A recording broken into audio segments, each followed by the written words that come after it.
امام حسین علیہ السلام چاہتے تھے کہ جنگ نہ ہو تو بہتر ہے، کیونکہ وہ اسلامی معاشرے کی بیداری کے لیے آئے تھے، اور اگر امام پر جنگ مسلط نہ کی گئی ہوتی تو شاید وہ لوگ آگاہی حاصل نہ کر پاتے، اور اسلامی حقیقت جسے امام ان کے لیے بیان کرنا چاہتے تھے شاید وہ اسے رد کر دیتے۔ وہ اپنی فطرت کے ذریعے یہ جان لیتے کہ امام حسین علیہ السلام ان کے لیے جو لائے ہیں وہی حقیقت اور ان کے فائدے میں ہے۔ امام ان کی نجات اور معاشرے کی آزادی کے لیے نکلے تھے، اسی وجہ سے انہوں نے خود جنگ شروع نہ کی اور انہیں اجازت دی کہ وہ جنگ شروع کرے، کیونکہ انہوں نے تمام اقدار کو نظر انداز کر دیا تھا، اس لیے وہی جنگ کے لیے آگے بڑھے، اور شاید یہ کہ یہی نقطہ اس موضوع کی دلیل ہو۔ میرا خیال ہے کہ اگر عسکری اعتبار سے تاریخ کو دیکھیں تو بہت سے ایسے واقعات ہمیں مل سکتے ہیں جو اس جیسے ہوں، لیکن بہت کم ایسے واقعہ جتنا اثر رکھنے والے تھے۔ یہ جنگ اگرچہ چھوٹی تھی اور اس میں شرکت کرنے والے لوگوں کی تعداد بہت کم تھی، لہذا عسکری اعتبار سے ایک چھوٹا واقعہ تھا، لیکن تہذیبی اور تاریخی اعتبار سے بڑا واقعہ تھا۔ جب اس سے مشابہت رکھنے والے واقعات کو تلاش کرتے ہیں تو اس جیسا واقعہ نہیں مل سکتا۔ شرکت کنندگان لڑیں جبکہ وہ جانتے ہوں کہ زندہ رہنے اور کامیابی کی کوئی امید نہیں۔ یہ انسان اور انسانی جذبوں کے اندر ایک خصوصیت ہے، وہ لڑتا ہے اور جانتا ہے کہ مارا جائے گا، اس لیے کہ وہ اعتقاد رکھتا ہے کہ وہ جو کچھ انجام دے رہا ہے صحیح ہے۔ انسانی نقطہ نگاہ سے یہ واقعہ غیر معمولی نہیں ہے۔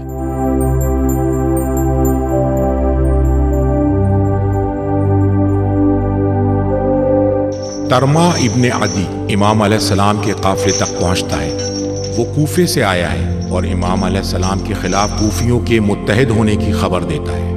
اس کا مشورہ ہے کہ امام علیہ السلام کا قافلہ اس کے ساتھ چلے اور کچھ عرصہ اس کے قبیلے میں رہیں۔ امام علیہ السلام فرماتے ہیں، ہمارے اور کوفیوں کے مابین کچھ باتیں ہوئی ہیں جن کی بنا پر ہم واپس نہیں جا سکتے، نیز ہم نہیں جانتے کہ ان کا اور ہمارا معاملہ بالآخر کہاں تک جائے گا۔ ترما چلا جاتا ہے تاکہ جو کھانے پینے کی اشیاء ساتھ لایا ہے وہ اہل حرم تک پہنچا دے۔ وہ امام علیہ السلام سے وعدہ کرتا ہے کہ بہت جلد واپس آئے گا اور ان کے ساتھ ملحق ہوگا۔ تاریخ میں ترما کا نام ان لوگوں میں شمار ہوتا ہے کہ جب وہ لوگ امام علیہ السلام کی نصرت کے لیے واپس آتے ہیں تو اس وقت بہت دیر ہو چکی ہوتی ہے۔ وقت کا معاملہ بہت سنجیدہ ہے کہ جس کو حساب کتاب میں رکھنا چاہیے۔ ان الامور مرہونۃ بغو، ہر کام اپنے وقت میں ہوتا ہے۔ ہم تاریخ میں ایسے کردار دیکھتے ہیں کہ امام حسین علیہ السلام سے محبت کرتے تھے، انہیں قبول کرتے تھے، ان سے عقیدت رکھتے تھے، کہتے چلتے ہیں پھر پلٹ آئیں گے۔ وہ گئے، واپس بھی آئے، لیکن ہر چیز ختم ہو چکی تھی۔ جمعرات کا دن 2 محرم الحرام سن 61 ہجری ہے۔ صحرا کی گرمی قافلے والوں پر ٹوٹ رہی ہے، کہیں بھی آبادی کا نام و نشان نہیں۔ حر ابن زیاد کے احکام کو پوری طرح سے تعمیل کر رہا ہے، امام علیہ السلام کے قافلے کو مجبور کرتا ہے تاکہ وہ اسی جگہ پڑاؤ کرے، خشک اور جلا دینے والا علاقہ۔ امام حسین علیہ السلام اپنے ہمراہیوں سے اس سرزمین کا نام پوچھتے ہیں، کوئی کہتا ہے نینوا، دوسرا کہتا ہے اس کا نام کربلا بھی ہے۔ امام علیہ السلام کچھ خاموشی کی بات فرماتے ہیں، دشت و اندوہ اور بلا، صفین جاتے ہوئے میں بھی ہمراہ تھا۔ جب ہم یہاں سے گزر رہے تھے تو میرے والد گرامی یہاں رک گئے اور انہوں نے اس جگہ کا نام پوچھا۔ جب اس کا نام سنا تو فرمایا، یہ جگہ ان کے قافلے کے ٹھہرنے اور ان کا خون بہائے جانے کی جگہ ہے۔ پوچھا گیا، آپ کن کی بات کر رہے ہیں؟ اس عظیم مصیبت کے بارے میں بات کر رہا ہوں جو اس جگہ آل محمد پر وارد ہوگی۔ اگر امام کا ساتھ دیا گیا ہوتا، رکاوٹیں نہ پیش آتی، خواص کوتاہی نہ کرتے، بڑی مشکلیں پیش نہ آتی، تو ہو سکتا ہے کہ اپنے والد کی طرح امام بھی عراق پر اور جہاں اسلام کے ایک وسیع علاقے پر حکومت الہی و ولائی حکومت کو تشکیل دیتے، شاید اپنے تمام مقاصد تک پہنچ جاتے۔ اگر وہ ایسے راستے کی طرف گئے جسے انہوں نے کھلا ہوا دیکھا تھا، یزید کی حکومت کے خاتمے کے لیے امام کو دعوت دی گئی تھی تاکہ اس چیز کی اصلاح کریں جس پر انہوں نے ظلم دیکھا تھا، اور امام نے بھی اس دعوت کو قبول کر لیا تھا۔ کیا امام دوسرا کام کر سکتے تھے؟ مجھے نہیں معلوم یہ وہ کام تھا جو امام کر سکتے تھے۔ وہ جانتے تھے کہ ہر طرف سے غیر یقینی اور کمزور صورتحال کے ساتھ آگے بڑھ رہے ہیں۔ کربلا کی سرزمین میں امام علیہ السلام کی پہلی بات یہ تھی، لوگ دنیا کے غلام ہیں اور دین ان کی زبانوں پر جاری جملوں تک محدود ہے۔ جب تک ان کی زندگی چلتی رہتی ہے اس کی حفاظت کرتے ہیں، لیکن جب انہیں کسی مصیبت کے ساتھ آزمایا جاتا ہے تو دیندار کم رہ جاتے ہیں۔ امام حسین علیہ السلام اپنے بھائی محمد ابن حنفیہ کو خط تحریر کرتے ہیں۔ اس خط میں پروردگار کی حمد و ثنا کے بعد تحریر ہے کہ گویا کوئی دنیا نہ تھی اور ایسا ہے کہ جیسے آخرت ہمیشہ سے تھی، والسلام۔ جب امام فرماتے ہیں گویا دنیا نہ تھی، اس کے معنی یہ نہیں ہے کہ جب سامنے موت کو دیکھ رہے تھے تو گزشتہ زندگی کی نفی کر رہے تھے۔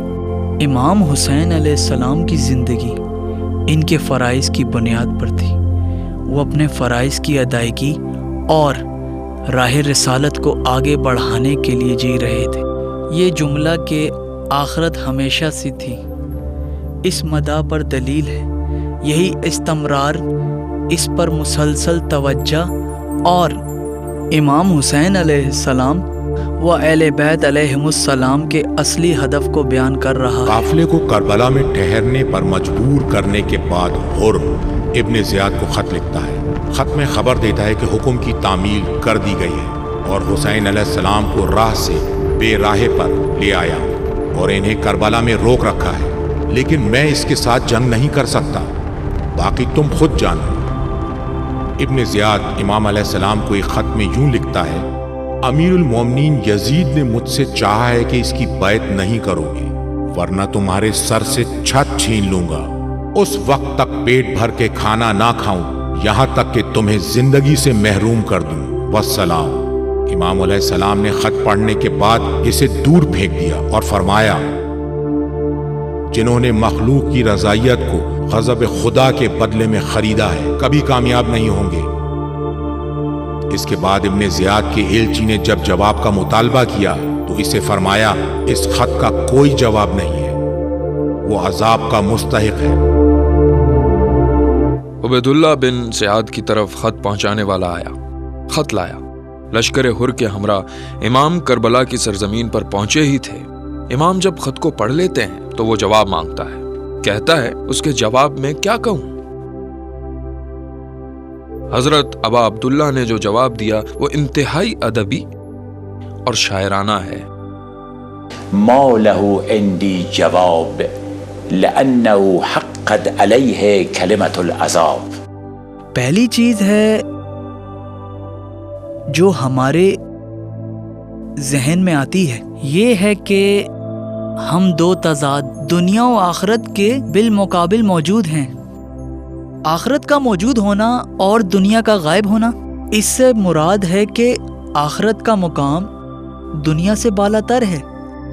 وہی اہل بیت علیہم السلام کی اصل فکر مندی ہے اور جس پر مسلسل توجہ ہے کہ علی بن ابی طالب سے آخری معصوم تک اسی پر توجہ مرکوز تھی کہ آخرت کو دنیا پر ترجیح دی جائے۔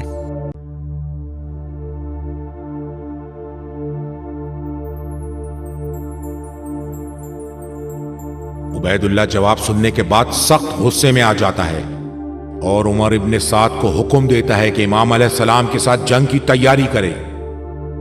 عمر ابن سعد انکار کرتا ہے اور اس کام سے معذرت چاہتا ہے۔